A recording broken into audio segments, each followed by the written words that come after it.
Get ready for your weekly dose of pixie dust with Disney Coast to Coast.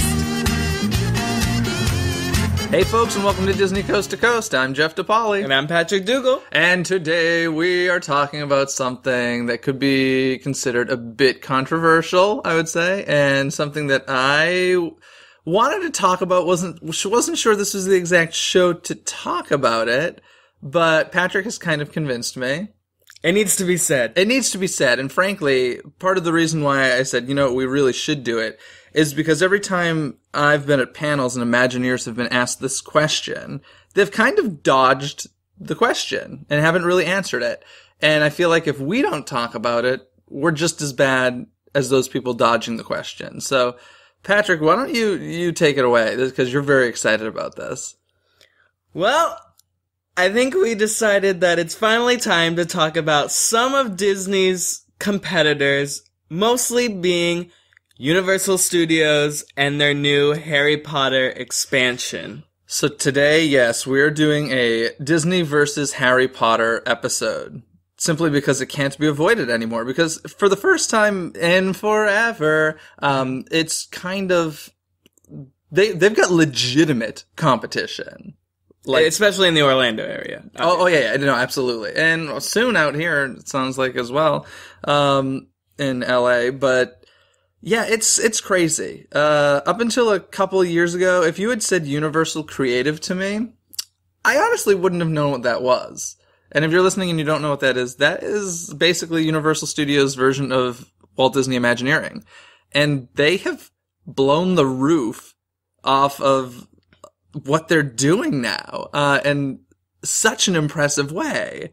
And it's kind of crazy. If you're not, most specifically, we're talking Harry Potter here. The Wizarding World of Harry Potter. It opened, June 18th, 2010 in Orlando. They've had, where's the other one now? Japan, is it? Or? Yes, Universal Japan has a Harry Potter expansion as well. They're building one here in Universal Hollywood, so they're definitely moving on their properties pretty much everywhere. Soon, maybe Singapore. There's no plans at the moment, though. I'm sure it'll get there. It's a huge moneymaker. It changed the game for Universal Studios. Because let's face it, before, there was Disney theme parks at the top. Mm-hmm. Below that was Universal Studios. And then below that was, everything else. Yeah. Now, it's kind of like... Evenly matched, almost. I would say it's evenly matched. I would say it's evenly matched as far as quality of attractions are becoming. I would say when it comes to overall resort and all that stuff, Disney's still rocking it. They're still winning. So that's kind of what we want to talk about is the areas of this, specifically Harry Potter stuff, and how it compares to certain Disney things. So the whole Wizarding World started with Hogsmeade, which, first of all, I just want to say I am not a huge fan of the Harry Potter movies or books. And having experienced at least the first half of Wizarding World of Harry Potter, mind blown is all I can say. Mind blown. You, on the other hand, are a huge fan. Yeah, I would say I'm a fan. I haven't really read the books. I've followed all the movies and stuff, so I know what's going on within the theme parks and within the new expansions, but yeah, I would classify myself more as I know what's happening. He's a big enough fan, folks, that he's forcing me to watch all of the films. Yeah, you have to see them. I know. The truth is I've tried, and I've even read the first book. It just doesn't do it for me, but I do want to get through all of the films. I know, but I want to get through all the films so that when we go to Diagon Alley, I can, be in the know. Because that's the first thing that I thought when I walked into Hogsmeade and had such, an overwhelming chills through the body experience. I just thought to myself, I cannot even imagine what this is like for somebody who loves Harry Potter. It's just crazy. That's one thing that's different is, Universal definitely caters to the fans of Harry Potter. If you go into these lands not knowing anything, you'll miss so much. You really have to know. I think that's in the case with a lot of Disney attractions as well, though. You don't think so? I think you understand. I think Star Tours is a more interesting experience if you understand the world of Star Wars. I don't think it's necessarily attractions, just being in the immersive environment and all the little details and everything. It's definitely catered to the Harry Potter fans. Okay. I'll give you that just because I don't know, but I will say, as a person who knows very little, I mean, as a Muggle, I should say, I was blown away by Wizarding World. It's definitely they don't. If you walk in there not knowing anything about Harry Potter, you might get lost because even the employees will start talking to you in the certain slangs like Muggle, and if you don't know what they're saying, then you don't know. They're just like, oh, it's in the theming, I guess. Yeah, I guess. But it all started with I think, this main centerpiece of the first part was Harry Potter and the Forbidden Journey. And the thing that I loved about this attraction is the fact that there was nothing like it. I mean, nothing like it that I've ever experienced in my life. You're basically in like a NASA bucket, mechanical arm, going through a track, going through movie screens and set pieces. And it's really hard to explain if you've never experienced it. But, for me, it was just like, oh my Lord, I can't remember the last time I experienced something that I was completely blown away by and hadn't had an experience like it. It was an entire game changer for the attraction. I was actually trying to think, what's the last time Disney did this for me? And I think it was like Indiana Jones. Yeah. When I rode Indiana Jones in the Temple of the Forbidden Eye at Disneyland for the first time back in, I don't know, it was a long time ago. That was a game changer for me. I was like, wow, this ride system is incredible. And that's how I felt about Forbidden Journey. And I don't know if it's happened since with Disney for me. No. I mean, I think the fact that the things that they're hyping up now, especially in the Orlando area with the new Fantasyland and Mine Train that just opened, they marketed it as a new thing with new technology, but essentially it came off as the same stuff they've been doing. And that's the thing. I think that they always do add little new touches of technology. I mean, although the more I thought about it, I was at first, you're talking about Seven Dwarfs Mine Train. Originally, I was like, oh, this is the coolest new technology ever. Mm-hmm. And I'm like, wait a sec, I've seen this in Buzz Lightyear. I've seen this in Lumiere. I've seen this. There was somebody else that I can't remember now, but I was just like, it's not as new as I think, but the way that they're using it is slightly new. And so there's always new pieces to Disney attractions. Mm-hmm. But as far as like 100% new, never experienced anything like this before, the last thing I can think of is Indiana Jones. I don't know. Is there anything that you can think of? No, I mean, they use the same ride systems over and over, so there's nothing new. Of course, there's new rides coming out, but they're using the same systems before, unlike with Forbidden Journey, which was completely brand new, never been seen, like you said. I mean, it's insane. Yeah. If you have not experienced Forbidden Journey, I would do some research on YouTube and find out about this ride system. It's incredible. Incredible. Yeah. So yeah, like we said, that was back in 2010, but there's a whole new area that just opened this past July 8th called Diagon Alley. And the genius of the Universal people, they put it in the other theme park in Orlando, causing you to have to buy a park hopper to experience the whole Wizarding World of Harry Potter, and it's connected by the Hogwarts Express. So Patrick did experience some of Diagon Alley, most of it. Everything but the main attraction. Which is Harry Potter and the Escape from Gringotts. It wasn't quite ready by the time he left. But your impressions of Diagon Alley were through the roof. Oh, yeah.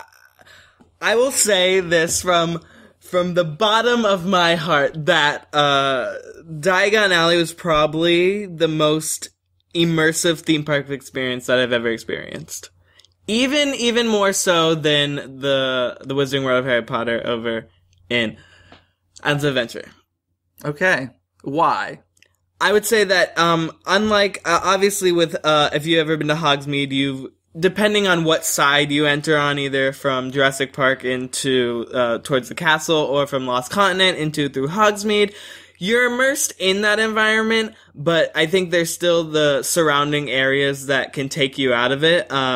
If you go behind, 3 broomsticks, you can pretty much see the entire park, and, with walking into Islands of Adventure, even if you're going through the port of entry, you can see Hogwarts Castle. It's out there. With Diagon Alley, they have this whole facade up with the London facade that really blocks everything from almost every corner. And once you're inside, you're completely blocked out as well. So once you're in Diagon Alley, you're in Diagon Alley. And the fact that, I got to spend about 4 hours in Diagon Alley, and when I left, I totally forgot I was in Universal.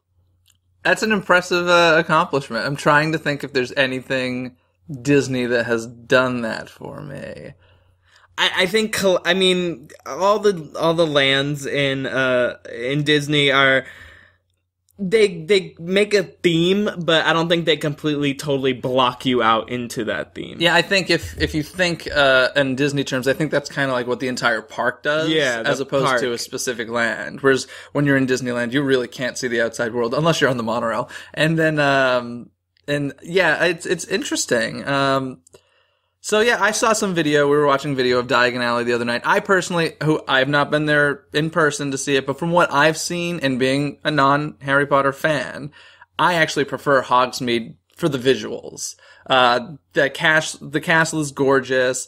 Diagon Alley, it's just not the prettiest place. It's not supposed to be, so it makes sense thematically that it's not, but, I'm curious, I definitely want to go experience it, and I want to see how I feel after I experience it, but I'm excited. I cannot wait for Hogsmeade to open out here in LA in 2016.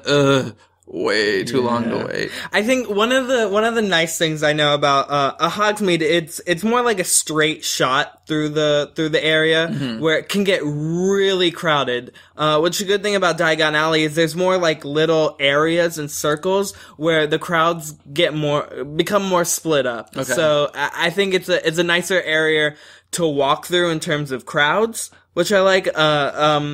I still think they're getting to the small aspect. Of course, J.K. Rowling wants everything to be to scale, so they're not going to put huge walkways in. Yeah. It's hard because when you open something like this and people are trying to get in, there's been 3 to 4 hour waits just to get into the area.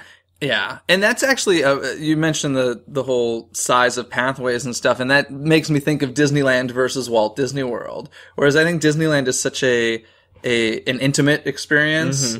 When you go to Walt Disney World, or even just across the way at Disney California Adventure, you walk in and the streets are huge, and you think to yourself, God, it's so much less crowded over here. It's like, no, the streets are just huge because now these places are built for massive crowds, whereas when Disneyland was built, it wasn't. So, but there's something I think that you lose about the cute little intimacy of Disneyland small paths. So I think it's cool that they kept it with Diagon Alley, and hopefully, well, I was going to say hopefully they figure out ways around it, but it doesn't really sound like they did if there's a 3 or 4 hour wait just to get into the area. Well, it was the same thing with the Hogsmeade in the beginning when that first opened, but of course, as time goes on, it'll die down, and everything will go back to normal, but thematically, J.K. Rowling and Universal went with being true to the story rather than comfort and guests. It's crazy.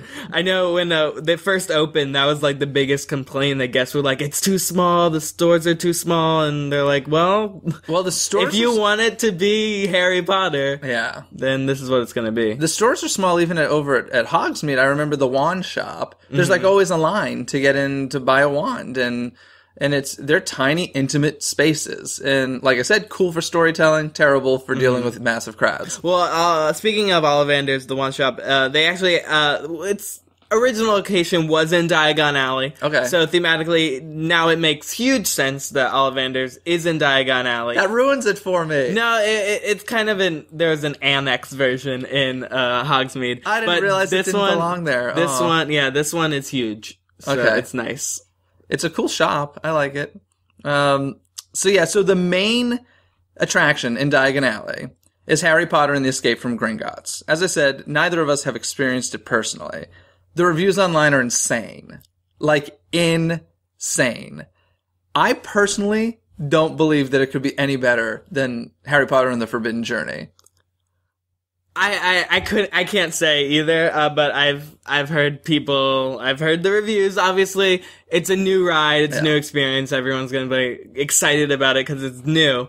But I'm excited to ride it. I'm gonna hold my reviews until I ride it. But it's not brand new technology. It's a mixture of technology they've used for their past rides. If you've been to Universal, you can closely rate it to a mixture of it's a Mummy style track with Transformers style screens. So it's a 3D roller coaster. You're literally on a roller coaster with some 3D and the half of it dark ride elements as well. Yeah, so I think maybe thrill junkies might enjoy it more, but as a person like myself who is more interested in new technology.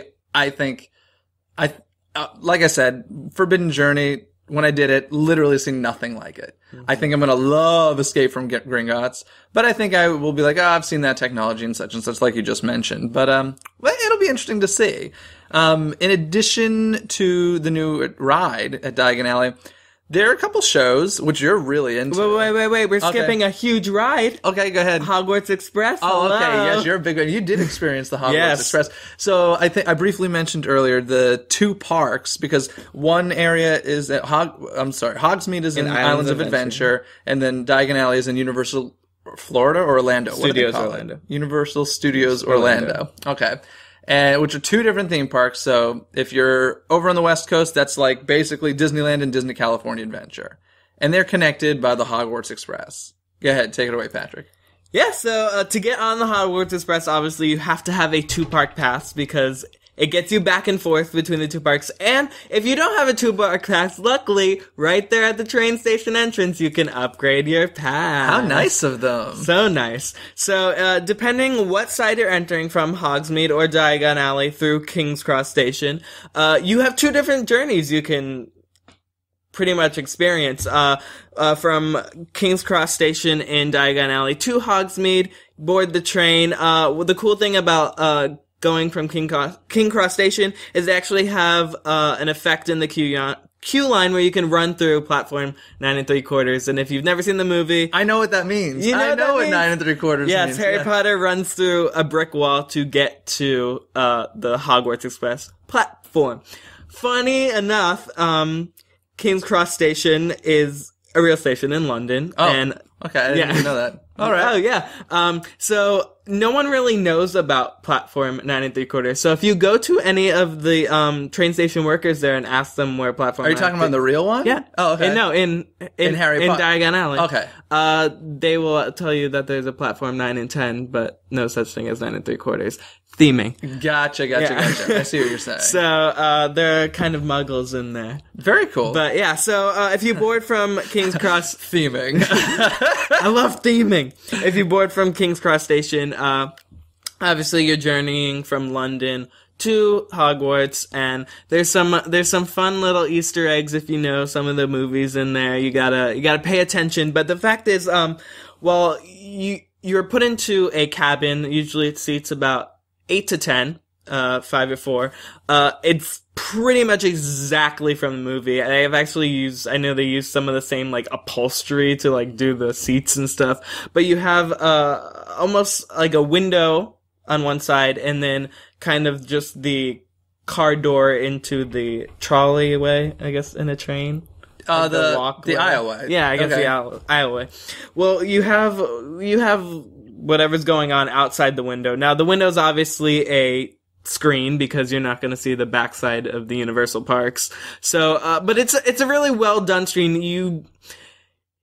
It is a screen, but they add the like 3D out effect. So I think it works. You can, if you put your imagination behind you or use your imagination more, you can get away from the fact that it's a video screen. I got lost in it if you just immerse yourself. But one of the really cool things is out in the corridor window, you actually can see shadows going by. So they focus your attention towards the window, and when there's nothing going on in the window, they'll have something in the shadow part. So you can see like Harry walk by and stuff. Yeah. There's some pretty cool things. Talk about the voices though. I found this interesting. Yeah. So a lot of the main characters didn't come back for the creation of Diagon Alley. Obviously, they did. Their contracts are up, folks.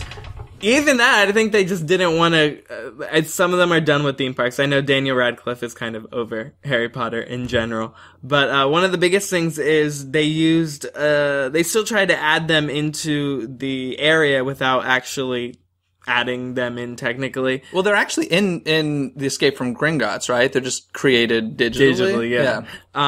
But they use voice actors, and unfortunately, the Hermione voice actor is not that great. Wah, wah. Now that's come on. Now that's theming in detail that I'm just like, how did that get away?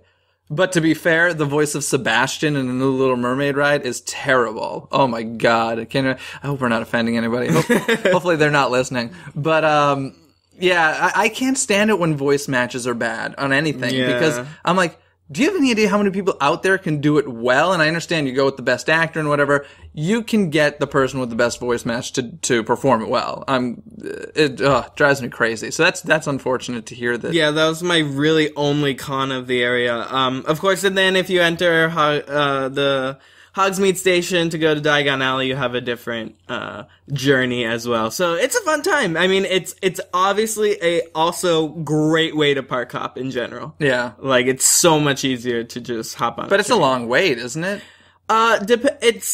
It moves pretty fast. It's obviously it's a high capacity ride. How many trains? Is it just one train going back and forth? I think it's 2. Okay. There's more than one Hogwarts Express? But you don't know that because there's actually like a cross track backstage. Oh, very cool. So, one of my favorite parts about it is, so it's on like a track, obviously, and they've matched the motions perfectly with the video. Oh, very cool. So when you're turning, the video's turning as well. So they've mastered that. It's great. So cool. Yes. Obviously another part of Diagon Alley is, I don't know if they still call them shows. I know, Hogsmeade have them. They call them happenings. They really don't have scheduled times. Hogsmeade has the Frog Choir and then the Triwizard Tournament. Did you get to see those? I walked by them. To be honest, I think using the word happenings is just an excuse to say a less produced show. Well, it's not technically, how do I explain it? It's not technical. They don't even have show times for them. Yeah, I know, which is weird. In fact, I was looking on their website yesterday because I wanted to get like the names of the shows correct for today's podcast, and they have nothing about them on the website. And frankly, that kind of upsets me. Because they just want it to be like a surprise, like I'm in Hogsmeade and something's happening. Yeah. Well, so they've kind of done the same thing over in Diagon Alley with 2 new shows. One of them follows a theater troupe. I think it's called WADA, the Wizarding Actors. I wouldn't know because their website didn't tell me. Something. There's the Tale of 3 Brothers. Well, right? There's 2 tales they're supposed to be telling. One of them is the Tale of 3 Brothers, and the other one is the Fountain of Fortune. Okay. Right now, as far as I know, Fountain of Fortune is still under review by J.K. Rowling, and some cuts going on. I would love to be in the J.K. Rowling position of being like, no, start again. But so this new show contains a group of 4 actors and puppetry units who tell the story of the Tale of 3 Brothers. Now, if you've seen the Harry Potter and the Deathly Hallows Part 2, you may be familiar with the Tale of 3 Brothers. And I think it's a well-produced show. If they tell the tale exactly, they use some amazing-looking puppets, including, I think it's a 10, 15-foot death puppet towards the end. Yeah, it's a pretty cool one. Nothing I haven't seen before, though. I love it. But my favorite show... Oh, yeah, you love this. They have, if you've ever read the books, Jenny Weasley, which is Ron's sister, mentioned Celestina Warbeck, who is this Wizarding World diva, one time in the book. And so Universal Studios decided, you know what, we're gonna take this one reference in the book and create a whole character and a whole show out of it. So they did. So they have Celestina Warbeck and her Banshees performing completely original Harry Potter Wizarding World-esque style songs. That I appreciate. I think it's cool that they took one sentence in a book and made a show out of it, because to me, that's what makes it a world. Yeah. I'm always more interested in getting a new story being told to me whenever there's attraction. I'm not as interested in attractions that just tell the story that I saw on screen. So whenever I get it makes the world real. And so I appreciate that about Celestine and the Warbecks, but man, the show didn't do it for me. I'll take your opinion and then not accept it. Yeah, I know. You love it. But come on. Seriously, take Celestine and the Warbecks and, compare it to a show that I think is very much on the same production level over at DCA, at Disney California Adventure. The Red Car Trolley Newsboys show? Yeah. Whatever it's called. I think the Newsboys are like a billion times better than Celestine and the Warbecks. I think they're very similar. Okay, fair enough. Maybe I'm just more of a Harry Potter fan. I think that's possible. I don't know. It just didn't... There's nothing surprising about it. The tunes, although you sing them in your head, I didn't find them catchy at all. I need them to release these songs. I'm sure they will. I don't know. Well, I know J.K. Rowling came up with the title of every song that she sings, and then they had it originally produced from the title. Cool. But other than that, we're starting to run out of a little bit of time here. God. But we have so much to talk about. We need to talk about one thing. Signature food. Signature food and drink is huge part of both expansions now. Of course, butterbeer was the hit seller of Hogsmeade, and it's still going strong.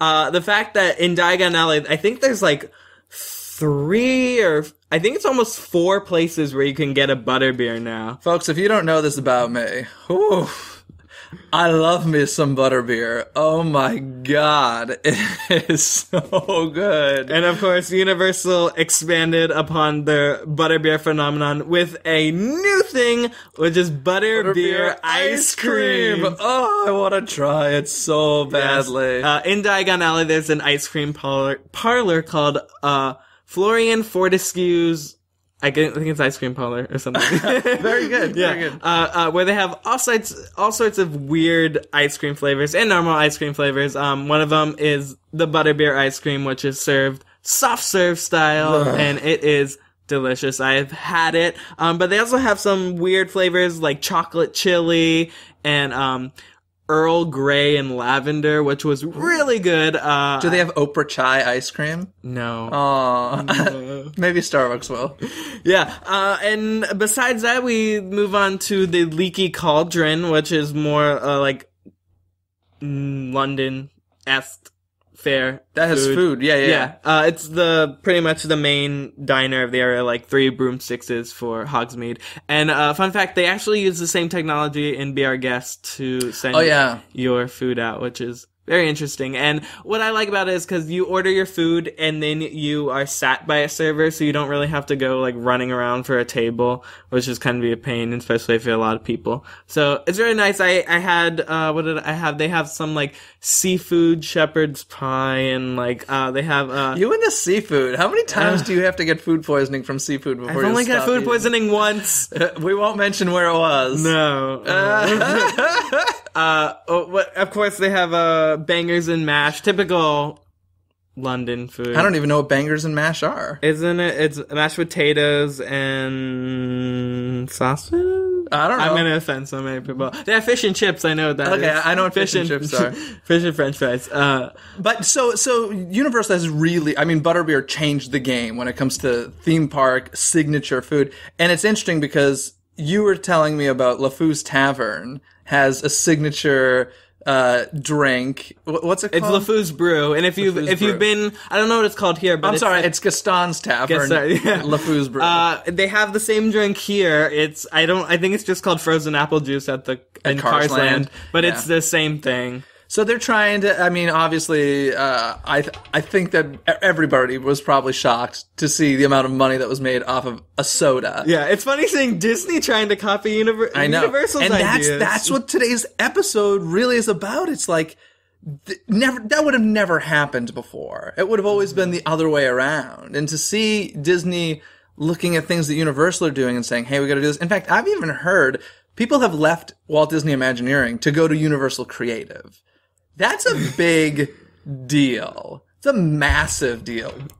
But it scares me. It scares me.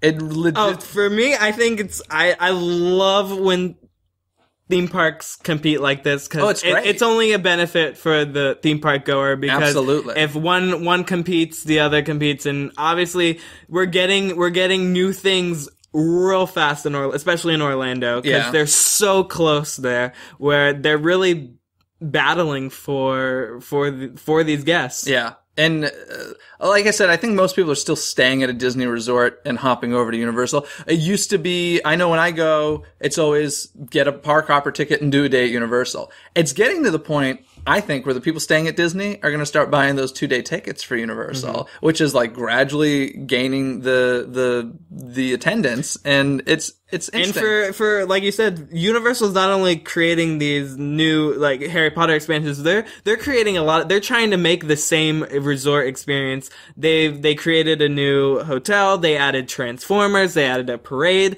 and this is all since Hogsmeade opened over in Islands of Adventure, that they finally have the money to do these things and are doing it and are spending it. Yeah. Folks, we're going to go over in today's episode because there's just too much to talk about. So I hope you're okay with that. We're going to keep talking. But I do want to mention that obviously Disney's money has gone toward Magic Bands. We've talked about those a lot. I don't think they've paid off the way that they want them to. I think that they will. I think in the long run, it's a very long run. I'd say in a decade. I think it'll probably... The amount of information they're gathering from guests and that technology is going to be used in a lot of different ways. In fact, one of them is kind of tying into Wizarding World a bit, is the magic wands that they have are using. They sell magic wands for about $30, $40. Okay, now here's one of my biggest complaints, always been a complaint about Universal, is stuff that's free at Disney. And don't get me wrong, you're paying for it with your admission to the park, but like fast passes have always been free.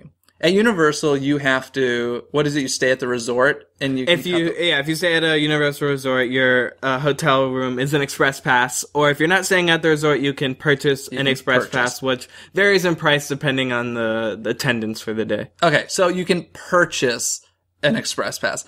I don't like that. That angers me. Then they also have... At Disney parks, they have, what's it called? The Sorcerers of the Magic Kingdom experience, and the Pirates one. Pirates Adventure, and then over at Epcot, you have Phineas and Ferb. There's a little interactive games. Interactive things in the park. And now at Disneyland, we got the Frontierland thing, and I hear of an Adventureland thing that's going to happen. All free, included with your admission. Now, cool similar experience at Wizarding World with these magic wands, but you have to buy a wand. It's about, $40 or something? But these wands are basically interactive within the park, which is kind of cool. I like it. I'm not 100% sure how, where you can use them. How does that work? When you buy a wand, you get a map. Okay. And the maps, they tell you the specific locations in Diagon Alley or Hogsmeade where you can use these wands. You find the map, you go to the map location, and then on the floor there's a symbol telling you your spell and your wand motions. And then magic things happen, which is cool. I like that. It's just, you gotta pay for it. You gotta pay extra for it. So, that's pretty cool. Yes and no. I don't know how long they're gonna...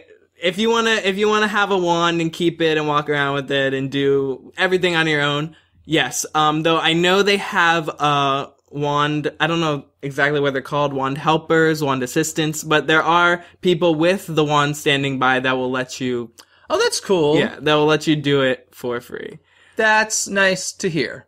I like that. To me, I think the wands are most similar to, it reminds me of glow with the show ears that Disney has, where you buy Mickey ears that glow along with the show. And to me, it's more towards Sorcerers of the Magic Kingdom or something, where you go, it's like that, where you go to a window and you do your little motion. And they even have those at Aulani. Yeah. Yeah, I did it. I know they have them on the cruise ship too. It's Disney mystery solvers. Yeah, so it's becoming, this whole interactive thing's becoming really popular. But it's more fun to have your own wand and run around and do it than trying to find this wand assistant. But I do think it's cool that they have a wand assistants. I just don't people pay a lot of money to get into these parks, and you have to eat when you're there. You're spending money on that. I just don't for someone to say, to have the complete experience, you need to spend more money. I'm just charge me what you want at the gate and let me have the experience. That's a preference of mine. There is, if you don't know this, Diagon Alley was built over where the Jaws attraction used to be at Universal Orlando. Patrick, tell this story, because this is awesome. There's a lot of Jaws tributes that went into Diagon Alley. One of the main creators of Diagon Alley is Mike Aiello, who used to be an old Jaws skipper way back in the day. So they added a good amount of tributes in there. There's, in the record shop facade of London, you have a record that talks about the bow-legged women of Quince, which is a reference to Quince boat shop in Jaws. You have, and I don't know what store exactly it is. I think it's more of just like a regular convenient store type thing, but there's a telescope on one of the high shelves of the store back towards by Carpet Market, and it's actually made out of old boat parts from the Jaws boats. In the Nocturne Alley, you have these singing shrunken heads that actually correspond to the interactive wands where you can silence them. But one of the songs they sing is "Show Me the Way to Go Home." That's awesome. From Jaws. And the biggest one that not a lot of people know this is a secret Jaws thing that I love. Yes, one of the sharks in Jaws. Obviously, if you've been in Jaws, it was deep into the ground, so they had to fill the Jaws area in, and they were trying to take everything out. Well, one of the attack sharks in Jaws was just too much money to take out. It was kind of a waste, so they just decided to leave it there and fill it in, bury it under there. So Bruce the Shark is underneath Diagon Alley. Still under Diagon Alley. I love that. A Jaws shark. That's amazing to me. I just love it. I love it. Great story. Who knows, one day he might be popping back up. Yeah, that'd be awesome. I do want to say, before we go on to trivia here, one thing that Disney still has all over Universal, in my opinion, is nighttime spectaculars. I know that they created this Universal Cinematic Spectacular, which I got to see when I was there. Nothing compares to Fantasmic or World of Color or even their fireworks shows. Yeah. So, Universal, you got some work to do there. Universal Creative, get on top of that. But the battle continues between the theme parks, and the bridge is gapping, shall we say, between the two companies. And I hope that everybody listening enjoyed this today. I know it's a little bit off of our normal topic, but we felt it needed to be talked about because it's being ignored by the people doing this stuff. So yeah. Anyway, are we ready for trivia? Have we said what we want to say about Harry Potter? So next week we can just go back to our normal Disney-filled show? I think so. Okay. Until we go back to the park and experience Gringo. Something else comes out. I mean, competition is only... Don't read my notes. I didn't. Okay. Yeah, why don't you... I'll hit you first. Go ahead. Okay. So we were talking about butterbeer earlier. And I'd say one of the more signature food items at Disney parks are Mickey's ice cream bars. Mm-hmm.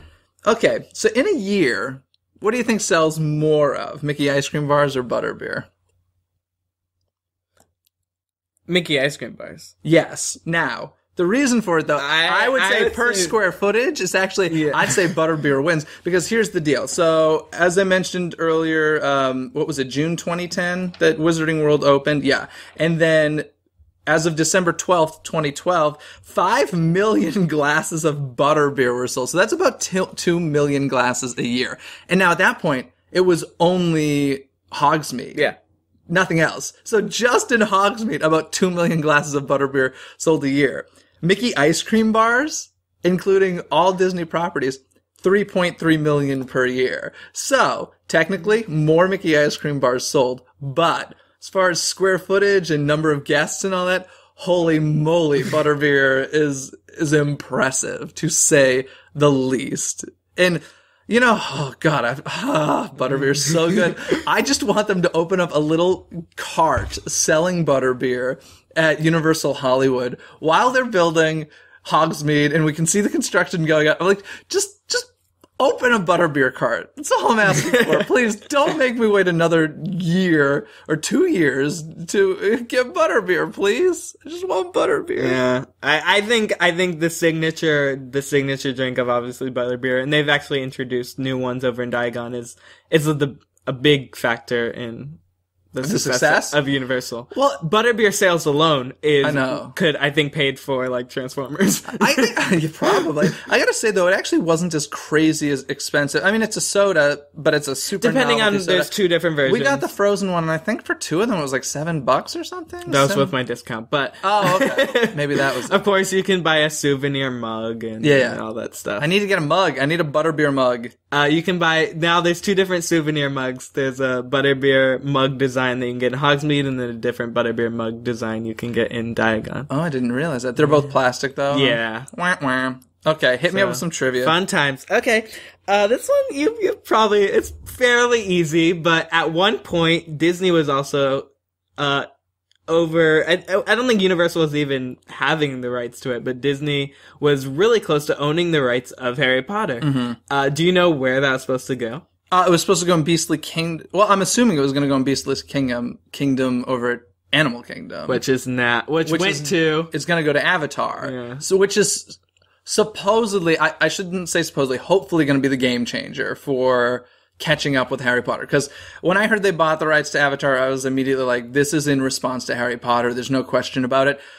What is going to sell Avatar to me, which, once again, I am not an Avatar fan. In fact, I dislike Avatar, but...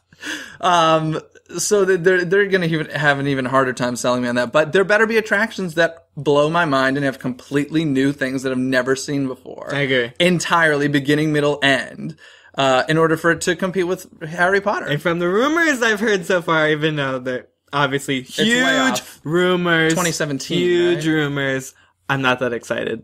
Yeah, I don't know. We'll see what happens. I hope that they pull it out and it's a good competition. But I don't think that Harry Potter would fit well in the Animal Kingdom. I don't think Avatar makes sense in the Animal Kingdom. I don't think Harry Potter would have made sense there.